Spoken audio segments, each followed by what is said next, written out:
Bismillah. En France, nous avons une curiosité extraordinaire pour tout ce qui est les livres.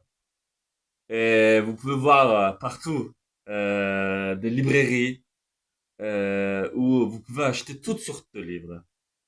Mais, comme chez nous on dit, Nehmet, on ne sait pas pourquoi, mais pour une raison précise, pour le Coran, nous avons un certain mépris. Néanmoins, il faut se rendre compte à l'évidence que si sur cette terre, il y a un livre qui pourrait faire marcher les montagnes, ce livre-là est le Coran, qui a fait marcher les montagnes. Et pour celui qui connaît, la montagne est la métaphore qu'on donne aussi bien dans la Bible que dans le Coran. Évidemment, pour directement signifier les montagnes comme création, mais aussi les États, des gouvernements, des pays. Donc, si on veut faire marcher un pays, le Coran, il peut le faire marcher.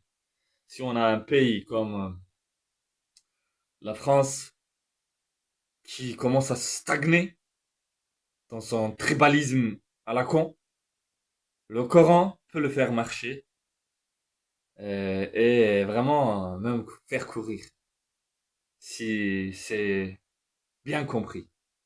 Donc, il faut bien comprendre le livre. Mais pour ça, il faut pas être avec ses préjugés.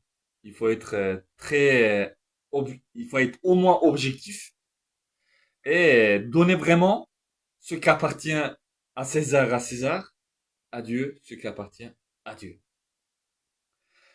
Et le livre, le Coran, bien que moi je ne maîtrise pas totalement l'arabe ni le Coran, bien que je ne suis qu'au début de mon apprentissage, je découvre des choses extraordinaires que je voudrais partager déjà avec vous ici.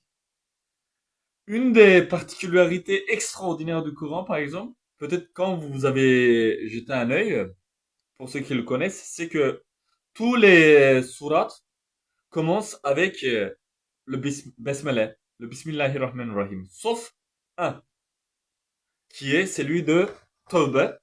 Tawbah qui veut dire repentance. Pourquoi cette sourate, il n'y a pas de Bismillah au début? Donc on va comprendre tout ça. Vous voyez, quand on n'a pas science, on comprend pas, mais dès qu'on a science, on comprend immédiatement. Et c'est vraiment si profond. Et le sens est chose le plus extraordinaire avec lesquelles notre créateur communique avec nous. Parce que notre créateur peut communiquer avec nous avec plusieurs choses, mais dans l'intimité le plus profonde de l'être, dans sa conscience, ce qui résonne, c'est le sens. Et donc, il serait juste que notre créateur communique avec nous par le sens, qui évoque, qui convoque l'intelligence. Vous voyez?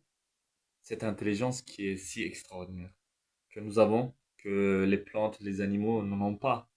Ils ont une conscience, mais pas une intelligence comme nous avons, une intelligence divine.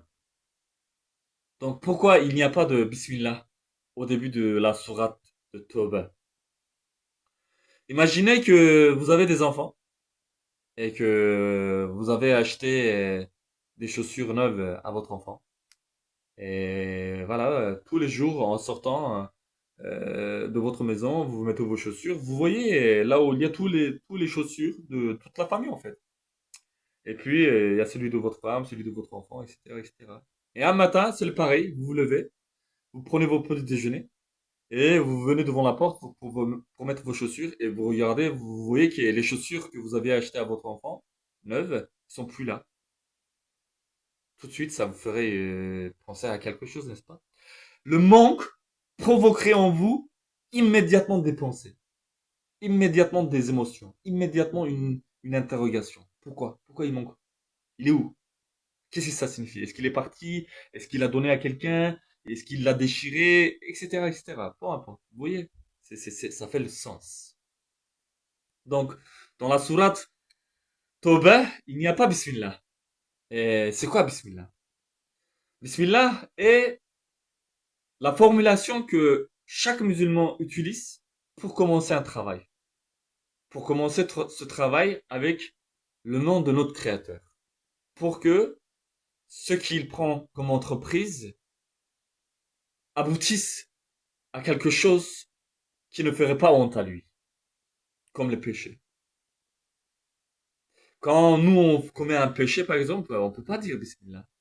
On peut pas dire Bismillahirrahmanirrahim quand nous allons tuer quelqu'un.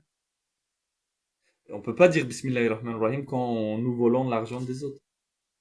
On peut pas dire Bismillahirrahmanirrahim quand on fait fornication illégale avec voilà une femme. Donc, quand on pêche en fait, quand on fait une action qui nécessite la repentance, on ne peut pas dire Bismillah. Il manque le Bismillah en fait à l'action. Et la sourate qui est sans Bismillah s'appelle sourate de la repentance. Tawbah.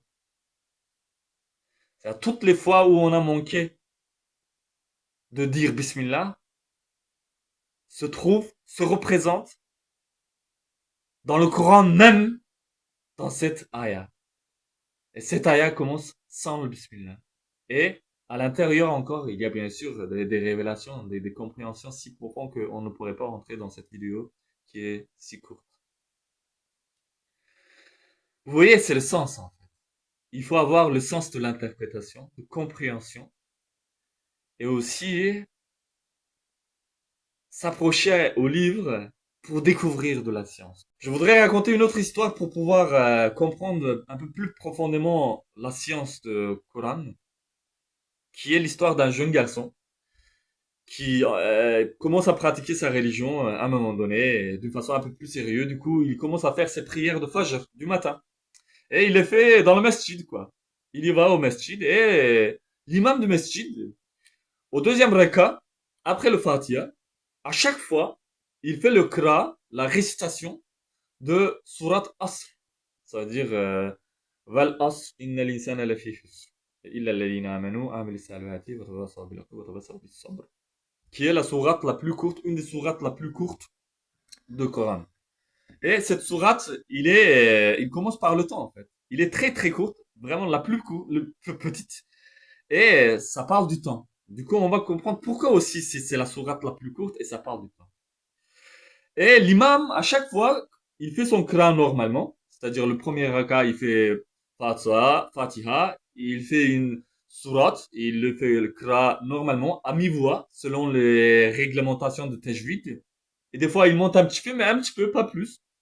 Et quand il fait le deuxième raka, il fait le Fatiha, et quand il finit le Fatiha, à chaque fois, il lit Surat Asr, et il fait Vel Asr, genre un peu fort, quoi. Et c'est un peu trop fort. Le jeune homme, il comprend pas pourquoi l'imam il fait une distinction à ce niveau-là.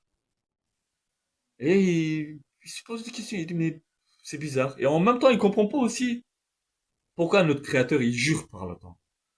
Pourquoi notre créateur il jure pas par lui-même, par le livre, comme il fait dans d'autres sourates, mais il jure par le temps.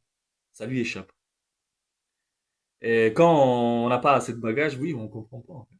Comme on comprenait pas, ouais, ils ont oublié de mettre Bismillah pour le sourate de repentance. En fait, non. Le manque, il t'indique une preuve évidente. Donc là aussi, le jeune homme, il comprend pas. Il trouve ça bizarre. Bref, un jour, il va à côté de son cousin qui vend du légume dans le marché. Et quand il arrive à côté, un petit peu plus loin, il y a un vendeur de glaçons. Et le vendeur de glaçons, il crie. Il crie. Glaçons, glaçons, glaçons, venez, venez. Il crie avec ses bras, il crie avec ses pieds. Il crie. Glaçons. Et lui et son cousin, ils peuvent même pas s'entendre. Il dit, mais il me casse la tête, lui. Pourquoi il crie autant? Ça l'énerve. Du coup, il va le voir. Il lui dit, mais monsieur, ne criez pas autant. Pourquoi vous criez autant? C'est marqué ici glaçon ou vous criez comme tout le monde. Et le gars, il dit, mais tu comprends pas, tu comprends pas. Ça fond, Ça fond, ça va partir. Il faut que je le vende, il faut que je le transforme en argent. Je dois nourrir mes enfants. J'en ai besoin. Donc c'est comme le temps en fait, ça fond, ça part. Vous voyez, moi j'ai déjà 36 ans, je sais même pas comment c'est passé. C'est parti. Vous avez quel âge, je sais pas, mais si vous regardez un petit peu dans le passé, vous verrez que c'est fondu le glaçon. Et donc, les sourates, ça commence comme ça. En fait notre créateur jure par le temps. Et il nous rappelle qu'il y a quelque chose. Il est court. La sourate est très courte. Et le temps est vraiment très court. Et il jure qu'il est très court. Et il jure que on sera dans la perdition. Hormis si on fait acte de foi pour ce qui est véridique, qu'on fasse des actions bonnes et qu'on se conseille la bonté et la patience. Donc, والعصر إن الإنسان لفي خسر إلا الذين آمنوا وعملوا الصالحات وتواصوا بالحق وتواصوا بالصبر. Salam alaikum.